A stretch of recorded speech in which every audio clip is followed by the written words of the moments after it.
Hola amigos y bienvenidos a la parte 2 de La villana vive dos veces. Espero que lo disfruten. Dicho esto, comencemos.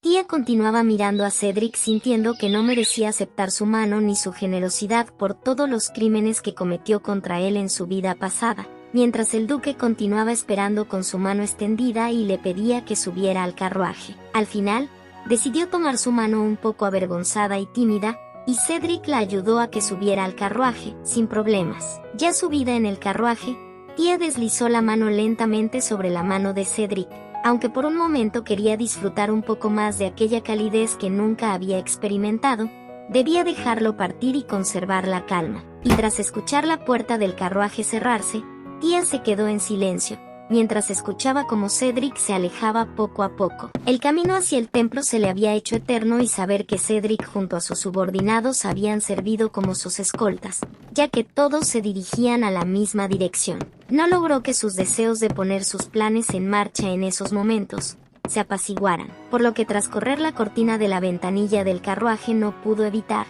observar a Cedric con más atención. Era muy guapo, aun cuando tenía esa expresión tan seria y parecía totalmente concentrado en el camino. Cuando el carruaje se detuvo y Liz, tras notar cómo Articia no apartaba la vista del gran duque, le informó sin poder ocultar su emoción de que ya habían llegado al templo, lo que hizo que Tia se avergonzara, pero se le pasó muy rápido al saber que los caminos de ella y Cedric se separarían en ese instante. Tia se apresuró en bajar del carruaje y enseguida buscó a Cedric con la mirada, quien continuó su camino sin ni siquiera despedirse. Pero, ¿qué rayos era lo que esperaba? Él apenas la conocía. Sin embargo, ella no pudo evitar apartar la vista rápidamente, decepcionada por la situación. Mientras Liz la ayudaba a bajar del carruaje y uno de los sacerdotes del templo ya había acudido a ellas para darle la bienvenida. Tia le agradeció al sacerdote por haber accedido a verla con tan poco tiempo de anticipación y le informó que había llevado una vela aromática de cera para ofrecerla como tributo a la estatua del santo. Si no era mucha molestia. El sacerdote la aceptó con alegría y le dijo que se encargaría de guiarla a su destino, diciéndole que el santo estaría complacido con su gran devoción, mientras Tia y Liz lo seguían de cerca. Dentro del templo. Al llegar frente a la estatua del santo, Tia se puso rápidamente de rodillas y comenzó a pedirle perdón por haber sacrificado su cuerpo al momento de retroceder el tiempo, y que a pesar de haber trabajado en su otra vida para el favor de su malévola familia, el gran duque Cedric le parecía una persona justa y le pedía con gran fervor que velara por su bienestar, y que por favor protegiera también a la Santa Alicia en esta vida. El sacerdote, quien se había quedado observándola mientras oraba, le preguntó si quería ir a visitar al padre. Tia terminó sus oraciones. Se puso de pie en silencio y luego se giró para decirle que no era necesario y que se retiraría para descansar un rato y tomar un poco de té. El sacerdote se apresuró a decirle que le prepararía un kiosco para ella y Tia lo interrumpió, diciéndole que tenía un favor que pedirle, para luego comenzar a buscar algo en su bolso, y el sacerdote se quedó paralizado cuando vio que sacaba una moneda de plata. Ella le dijo que habían unos caballeros que la ayudaron en su camino hasta el templo y que les gustaría recompensarlos, y si sería tan amable de mostrarle a su sirvienta el camino hacia ellos. Al atardecer, Tia se encontraba en el kiosco del templo disfrutando de tomar el té y varios bocadillos al aire libre, cuando se percató de que el gran duque Cedric se acercaba en su dirección con una expresión severa en el rostro. Ella se levantó rápidamente de su asiento diciendo: «Permítame presentarme, su gracia, gran duque de Hebron, mi nombre es Articia Rosan», dijo mientras hacía una elegante venia frente a él. Cedric le preguntó, aún manteniendo una expresión de molestia y siendo extremadamente cauteloso con ella, sobre cuál era su relación con la marquesa Rosan. Tia agregó enseguida que la marquesa Rosan era su madre. Cedric metió una de sus manos en su bolsillo, molesto, y comenzó a reprocharle que si ya sabía de antemano que él era el gran duque de Hebron, y que la rueda de su carruaje se saliera no era más que una excusa de su parte para que pudieran conocerse. «Entonces, también debes saber que su madre no es de mi agrado, ¿no es así?», le preguntó mirándola fijamente. Tia, avergonzada, le admitió que ya sabía que su madre no era de su agrado. La expresión de Cedric se hizo más severa y la miraba tratando de descubrir qué era lo que tramaba con todo eso, molesto, y continuó interrogándola. ¿Cómo es posible que la rueda de una carroza de una noble se cayera, así como así, Inclusive le ofreció a los soldados cajas de almuerzos, como si tuviera todo aquello planeado desde un principio, clavando su vista en ella, sospechando de sus intenciones para con él. Tia, sin importarle las represalias, le dijo que era necesario para ella haber hecho todo aquello, porque tenía algo que necesitaba decirle lo antes posible, lo que lo hizo recordar y pensar en que ella era la mujer que apareció en sus sueños y que, a diferencia de la de su sueño, los ojos de Tia eran fríos y brillantes, y lo miraba como si quisiera echarle un vistazo a su alma. Cedric pasó a su lado para tomar asiento y le dijo que su tiempo era demasiado valioso para desperdiciarlo en tonterías y esperaba que lo que tuviera ella para decir fuera realmente importante. A lo que Tia no hizo más que agradecerle por decidir escucharla y procedió a servirle una taza de té. Mientras tanto, el duque no la perdía de vista ni un solo segundo, tratando de descubrir alguna cosa en el comportamiento de ella. Cedric no pudo evitar pensar por qué rayos estaba la hija de la marquesa Rosan actuando de esa manera con él. Aunque la curiosidad lo tenía demasiado intrigado, primero tomaría el té con ella y vería lo que tenía para decir antes de marcharse. Tia se levantó de su asiento y se quedó de pie frente a Cedric unos segundos. Su gracia, gran duque, empezó ella diciendo, dudando en cómo diablos terminar aquella maldita oración sin sonar como una loca, mientras él se limitaba a darle un corto sorbo a su té, cuando Tia lo agarró totalmente desprevenido y le dijo sin titubear, por favor, propóngame matrimonio. Le pidió muy nerviosa por la reacción que tendría el duque tras escucharla decir tremendo disparate. Una propuesta de matrimonio era lo último que el gran duque de Hebron creía que recibiría en medio de aquella conversación, lo que provocó que Cedric se atragantara y empezara a toser de forma preocupante, mientras trataba de digerir la información. Cedric luchó un poco para poder controlar el ataque de tos, tras atragantarse con el té, después de escuchar la propuesta de matrimonio de Articia. Él le dijo de forma cautelosa que nunca pensó escuchar dicha propuesta de una señorita a la que acababa de conocer ese mismo día. Tia le aclaró rápidamente que no tenía por qué ser un matrimonio de verdad, y solo le estaba pidiendo ese favor, para que así él pudiera resolver los problemas con lo que estaba batallando en esos momentos. Le dijo preocupada por él. ¿Un problema con el que estoy batallando?, le preguntó él alarmado y sorprendido de que ella estuviera enterada de dicha situación. Tia tomó asiento y le dijo que sabía que él y su majestad habían permanecido 2 meses sin dirigirse la palabra. Debido a la celebración de la victoria, ¿era eso correcto?, le preguntó, pero no le dio la oportunidad a que respondiera. Ya que a usted le preocupa el problema de que los enfermos no pudieran recibir el trato adecuado tras la batalla, pero, aún así, su majestad se rehúsa a hacerlo, y sabía que eso era lo que lo tenía muy preocupado. Y debido a esa preocupación, su gracia probablemente vino hasta acá para pedirle al arzobispo que intercediera entre ustedes. ¿No es así?, le preguntó mientras lo miraba fijamente y de manera seria. Cedric la miró incrédulo, al descubrir que ella estaba al tanto de cada detalle de su difícil situación, y consternado confirmó la información diciéndole que así era. Tia arrastró la silla para acercarse más a él y le dijo que eso fue una decisión muy imprudente de su parte, ya que incluso si el arzobispo accediera a ser de mediador entre él y su majestad, él no tendría más alternativa que renunciar a su gloria. Cedric le dijo que esa parecía ser la mejor opción y no le importaba renunciar a la gloria, ya que él no requería de méritos para ser exitoso. Pero, Tia preocupada le recordó que alguien tenía que dirigir el ejército del oeste y que otras personas se indignarían al saber que su majestad reemplazaría al verdadero héroe por otro hombre durante la celebración de la victoria. Eso hizo que Cedric pensara seriamente en las palabras de Tia, y Tia le aseguró que los generales también estarían decepcionados y abandonarían el ejército del oeste, si eso ocurría. Cedric se quedó en blanco y continuaba procesando la información, ya que no había tomado en cuenta cómo reaccionarían sus hombres a esa situación. Tia aprovechó para recordarle que su majestad hacía todo aquello solo porque realmente apoyaba y favorecería a Loen sin importar qué, pero, aunque su hermano tenía el apoyo del emperador, carecía del apoyo de la nobleza. Y cuando la batalla por el trono comience, eso sería la perdición de Lawrence, aunque su majestad en esos momentos consideraba aquella situación lamentable. Eso convertía a su gracia en la persona ideal para apoyar la legitimidad de su hermano Lawrence, debido a que él también estaba en la línea de sucesión, ya que usted es el dueño del norte y también alguien influyente en el oeste. y si su gracia lograba dar la impresión de que apoyaba a su hermano, el emperador estaría más dispuesto a reconocer al oeste. Cedric la interrumpió para aclararle que entendía lo que ella estaba tratando de decirle. Mientras se ponía de pie para retirarse del lugar y antes de irse le recordó que dicho reconocimiento de los soldados se lo merecían por derecho y que ella tenía una idea equivocada sobre él.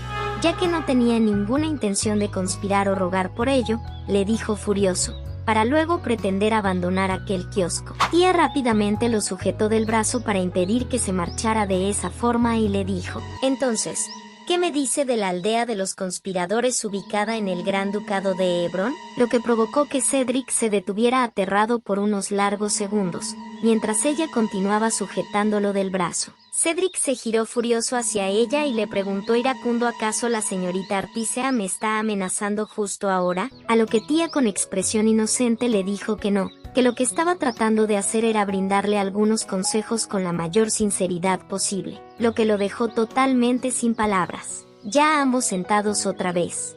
Tia volvió a servirle otra taza de té, mientras Cedric le preguntaba qué era lo que ella buscaba conseguir de todo eso. Ella depositó una taza de té frente a él y le sugirió, su gracia debería de buscar un beneficio más práctico, lo que hizo que Cedric la cuestionara, sobre el hecho de que ese beneficio práctico obtenido con métodos turbios e injustos eran necesarios para ella solo por el bien de ganar y Tia jugueteó con su taza poniendo atención a cada una de las palabras del duque, ya que ella más que nadie sabía cuáles eran las consecuencias de dichos métodos, los cuales tuvo que afrontar en su vida pasada, debido a sus crímenes. Pero, aún así, estaba dispuesta a todo por él. Solo digo que su gracia está desperdiciando su honor con el fin de preservar la reputación del ejército del oeste y la propia, le dijo con tristeza, para luego asegurarle que ni su madre o su hermano no tenían idea de aquella reunión entre ellos. Le dijo tratando de que él se sintiera más tranquilo. Tia le confesó que el sabotear la rueda del carruaje no fue con el propósito de engañar a su gracia.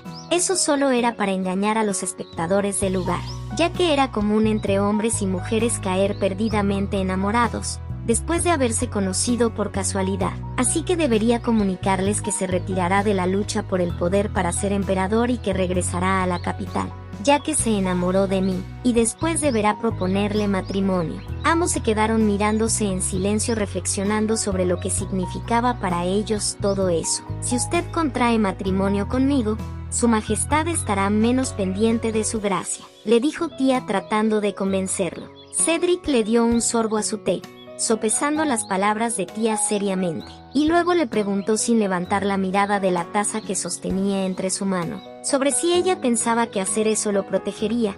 Le preguntó observando la taza casi vacía. Tia le retiró la taza de la mano y le volvió a servir más té rápidamente al gran duque. Él se cruzó de brazos observándola y le preguntó sin muchos rodeos qué beneficio supondría este matrimonio para la señorita Artisea, cuál era la razón, y porque con lo que sabía no lo obligaba a ponerse de parte de su hermano. Cedric seguía cuestionándola, mientras Tia le daba un ligero sorbo a su té despreocupada, para luego asegurarle que lo único que quería era recibir la herencia del marquesado Rosan y ser alguien independiente de su familia. Y Cedric le aclaró que de cualquier modo, ella podía recibir su herencia sin su ayuda. Tia le recordó que podía hacer eso, solo cuando cumpliera los 20 años y que ella apenas tenía 18, y que por el momento, y los consiguientes 2 años, su madre tendría total control sobre la propiedad del marquesado Rosan. Cedric la miró consternado, recordándole que, aún así, necesitaba el consentimiento de su tutor para contraer matrimonio, y que no sería reconocida como una adulta ante la alta sociedad hasta que se casara. Tia con mucho pesar le explicó que estaba al tanto de eso, pero si elegía a un hombre al azar para contraer matrimonio, su madre no tendría más alternativa que renunciar al marquesado, pero, conociéndola, ella preferiría asesinar con sus propias manos a su futuro esposo que permitirle contraer nupcias. Y era por esa razón que él era el mejor candidato para ella. Escuchar todo eso hizo que Cedric se girara y mirara a Tia horrorizado, sin poder creerlo, para luego preguntarle, alarmado, si planeaba traicionar a su madre y hermano. Tia colocó su taza sobre la mesa y la acarició sintiendo la porcelana bajo sus dedos, y le dijo que ella no era más que una herramienta para su familia y si una herramienta terminaba en las manos de alguien más, la gente no lo consideraría traición. Tras confesarle su situación, ella no dudó un segundo en suplicarle que por favor, la protegiera y permaneciera legalmente casado con ella por solo 2 años, y que si él podía hacer eso, ella se encargaría de convertirlo en el próximo emperador. Cedric golpeó la taza fuertemente contra la mesa y furioso le gritó a Tia que si estaba tratando de plantar ideas conspirativas en él. Ella se mantuvo totalmente calmada ante sus reclamos y le dijo que ella estaba hablando de la sucesión, como era eso conspirativo, tratando de tranquilizarlo. Pero él continuaba furioso y ella le recordó que el emperador aún no había elegido al príncipe heredero, por lo cual él también tenía el derecho de sucesión, y si quería que la gente del imperio viviera en paz, debía convertirse en el siguiente emperador. Lawrence es malvado, y el archiduque Rhaegar era codicioso, y si alguno de ellos llegaba al trono, el imperio viviría un verdadero infierno. Cedric se levantó de su asiento y le dijo que no podía seguir escuchando más de eso, marchándose del lugar, dando por terminada aquella maldita conversación, sin importarle de que Tia aún tuviera algo que decirle. Tia comprendió que Cedric necesitaba tiempo para pensarlo con calma antes de darle una respuesta y no debía presionarlo demasiado. Liz apareció enseguida. Se mostraba genuinamente preocupada por Tia y le preguntó enseguida que si se encontraba bien. A lo que Tia le preguntó ¿por qué le estaba haciendo esa pregunta? Y Liz le dijo preocupada que el duque se veía muy enojado cuando se marchó y que le generó bastante terror por un momento. Mientras Tia, que parecía estar perdida en sus pensamientos y miraba la taza de té con frialdad reflexionando sobre la conversación que acababa de tener con el duque, para luego girarse y clavar la mirada en la dirección por donde Cedric había desaparecido hace unos instantes, furioso y como si hubiera visto al diablo. Tia dirigió su atención a Liz y le confesó que ese era justo el resultado que ella esperaba obtener, tras esa polémica conversación con el duque. Y Liz no la cuestionó más y le dijo que si así era, para ella estaba bien. Ya había caído la noche y Tia continuaba sentada en aquel kiosco del templo. Y Liz comenzó a preparar todo para su regreso a casa, y le preguntó si no tenía intenciones de regresar a la casa esa noche. A lo que Articia le respondió que esperaría un poco más antes de regresar y se preparaba para darle otro sorbo a su té. Y Liz estaba preocupada al notar que ella estaba esperando a que Cedric regresara. Le recordó que el duque se había marchado y ya han pasado varias horas desde que lo hizo, cuando de pronto fueron interrumpidas por un soldado llamado Benjamin Corner perteneciente a la Armada Occidental, quien le informaba que el gran duque de Hebron le ordenó escoltar a la señorita Rosan a su hogar a salvo. Y Liz, quien no ocultó su emoción ante aquella feliz noticia y hizo que las mejillas de Tia se tiñeran de un ligero color rosa por la vergüenza, ya que no estaba acostumbrada a tanta amabilidad. Minutos más tarde, cuando Tia regresaba a casa y envueltos en un silencio que solo era perturbado por el traqueteo del carruaje al moverse sobre el camino y el galopar de los caballos, un caballero les ordenó al cochero detener el carruaje, mientras bloqueaban el camino para impedir que avanzara. Tia se asomó por la ventana del carruaje y le preguntó al señor Corner qué era lo que ocurría. El aludido respondió rápidamente, informándole que se trataba de una inspección por los caballeros del imperio. El capitán de los caballeros se acercó al soldado y le dijo sorprendido al notar que llevaba el uniforme occidental. ¿Qué hacía uno de ellos allí?, preguntó dirigiéndose al señor Corner, que suspiró sobresaltado, para luego presentarse diciendo que era un caballero de 4º rango de la Armada Occidental y que en ese momento tenía órdenes del gran duque de Hebron, escoltar a la señorita Rosan hacia su hogar a salvo. El capitán, intrigado y aún más sorprendido por saber que el gran duque le había ordenado tal cosa, no pudo evitar dirigir su mirada hacia el carruaje, descubriendo a Tia allí. Tia le dio las buenas noches tan pronto como el capitán se acercó un poco más al carruaje, y este le cuestionó queriendo saber la razón por la que estaba regresando tan tarde a su casa. Ella le explicó que está en camino de regresar del templo a casa, pero había tardado más de lo necesario, lo que el capitán parecía haber entendido a la perfección. Sin embargo, eso no fue suficiente para evitar que él le preguntara ¿por qué las tropas occidentales se había visto involucrada en toda aquella historia? Tia le explicó que la rueda de su carruaje se había roto y afortunadamente, la tropa del duque Cedric la ayudó y al ver que no tenía una escolta para protegerla, él le ordenó al señor Corner que la escoltara. Ya veo, mencionó el capitán ante la explicación de Tia, mientras ella esperaba que eso fuera suficiente para que todos pensaran que Cedric y ella eran pareja. El capitán sonrió alegremente, y le dijo que al parecer ella ya era toda una adulta, causando que las mejillas de Articia se sonrojaran apenada por la situación. A pesar que ese era el efecto que quería provocar en las personas cuando escucharan sobre aquel encuentro estratégicamente fortuito que ella y Cedric tuvieron esa tarde. El capitán se ofreció llevarla a casa y el señor Corner le avisó a Tia que se retiraría. Ella rápidamente se disculpó por haberle causado molestias y le ofreció tomar una taza de té. El señor Corner le aseguró que no era ninguna molestia y que sería mucho más seguro para ella si el capitán le escoltaba a su hogar, y que en ese momento él se retiraría. Articia le agradeció alegremente por haberle escoltado hasta allí. El señor Corner se retiró y el silencio reinó en el lugar. Tia rompió el silencio, dirigiéndose al señor Kisore y decirle que había recibido algunas velas de oración ese día tras rezar en el templo y que quería enviarle algunas a su hija Mielle. El capitán le mostró una sonrisa aún más amplia que la de antes, dándole la gracia a Tia por su consideración. Y ella agregó rápidamente que quisiera ir de picnic alguna vez con la señorita Mielle cuando se mejore. Sería aún más excelente si él pudiera acompañarlas. A lo que él le respondió que su hija había estado molestándolo últimamente con querer salir de casa. Tia, con una sonrisa divertida, le dijo que estaba segura de que esa no era la intención de su hija. Y él, aún más divertido, le respondió que eso era lo que esperaba. Cuando Tia cambió de tema de pronto y le preguntó si el motivo de que él estuviera allí era porque su majestad se encontraba en el lugar. Cierto, agregó adoptando una expresión seria. Ya de regreso a su hogar,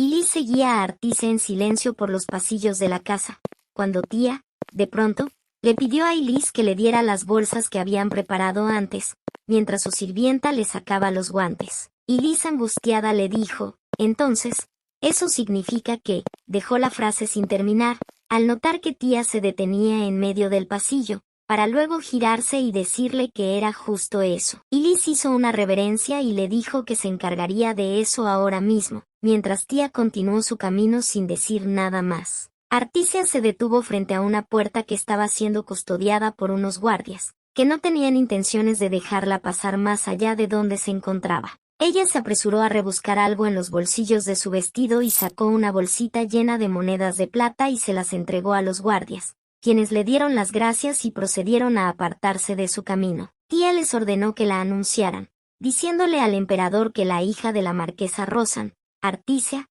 había venido a visitarlo. ¿Qué será lo que sucederá con Tia y su visita al emperador? Eso tendrás que descubrirlo en el próximo video. Y no te olvides de darle like al video, suscribirte y activar la campanita de notificaciones para que YouTube te avise cuando actualicemos esta gran historia. Hasta la próxima. Bye.